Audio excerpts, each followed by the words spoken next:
Tara at samahan nyo kami na experience tong Ferris wheel na ito. Talaga namang ito pala ay kasali sa top 5 highest Ferris wheel dito sa Pilipinas. Ang number 1 is yung nasa Pampanga, yung nasa Sky Ranch sa Pampanga. Kung nakarating na kayo dun, yung pinakamataas, 213 feet yun. Ang number 2 naman is yung nasa Tagaytay, yung Sky Eye. Yun, yung nasa Tagaytay, Cavite. Yun yung number 2 sa pinakamataas. Ang pangatlo naman guys is yung nasa Pasay, Giant Star Wheels. Yun yung pangatlo. Tapos guys, ito yung ikaapat. Ito yung ikaapat sa pinakamataas. Ito yung sa MOA, Pasay din. As in, ito ay 180 feet ang taas. Super taas nito guys. Talaga namang, ako'y takot sa heights. Pero ito na. Ito na talaga. This is the moment na kailangan kong i-overcome ang aking fear. Ito yung moment na talagang nervous ako, natatakot na talaga ako guys. Hindi ko na nagampanan ng pagiging vlogger ko. Si Mr. na talaga yung nag-video dyan kasi takot na takot talaga ako. Every time na tumitingin ako sa baba, natatakot na ako. Kami, i-abawal. Right! Okay. Tingin mo.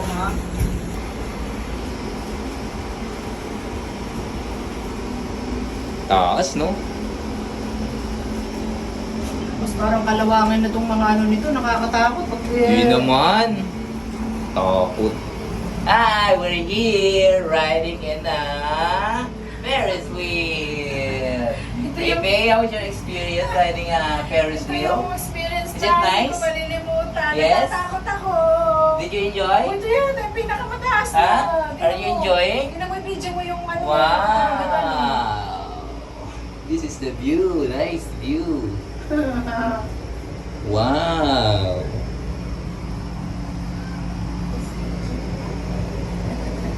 I'm scared.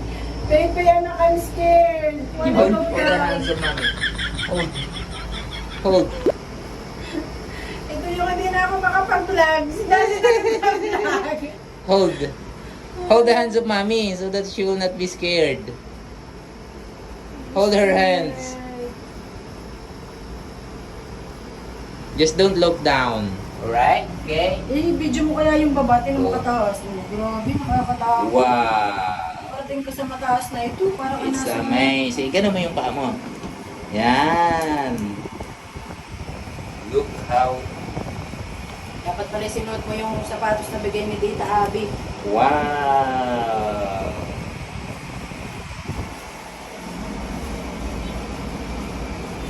Hindi ka nga pala malulula. Dito, tandala na. Ay, Dahan-dahan lang. Kaya lang namang ibidis niya. Ang taas, no?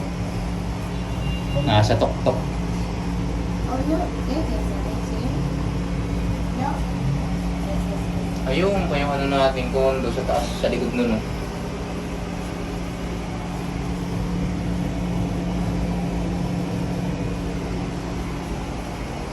Eh, baba na tayo. Alam niyo ba guys, na yan ang pinaka first time kong sumakay sa Ferris wheel kasi hindi talaga ako nagsasakay sa mga rides, lalo na sa Ferris wheel, natatakot kasi ako sa heights.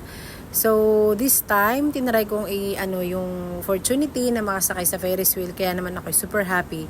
And overcome ko yung fear ko kasi hindi masyadong ganun kabilis yung ikot dito sa Ferris wheel na ito. Kaya sabi ko, parang magandang i-try. So, yun, tinry ko kahit ako'y takot na takot talaga dyan. So guys, kung gusto nyo ring i-try dito sa MOA ay talaga namang kung gusto nyo lang tamang picture-picture at ma-video yung 360 degree ng inyong palibot sa MOA ay di go, punta kayo dito.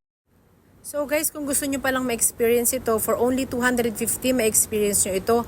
Maximum sa isang room na iyan, maximum na yung apat na tao ang pwedeng pumasok dyan for only 250. Isang ikot lang yun ha, isang ikot lang yun dahil mabagal yung ikot niya. So, ma-enjoy mo naman yung rides mo ng isang ikot lang na yan. So, tapos, pagbaba mo, may magpipicture sa'yo, tapos may kukunin ka na picture kung gusto mong tubusin, na nandun ka sa taas. Bali, yung picture bayad dun is 150. So, pagbaba mo, ipipick up mo yun, magbabayad ka lang, ipipick up mo dun sa mismong mga staff. At yun ay makukuha mo din sa kanila. Experience ba? One of a kind experience na nakasakay ka sa MOA Ferris wheel. So, yun lang. Just wanna share to you. Thanks for watching.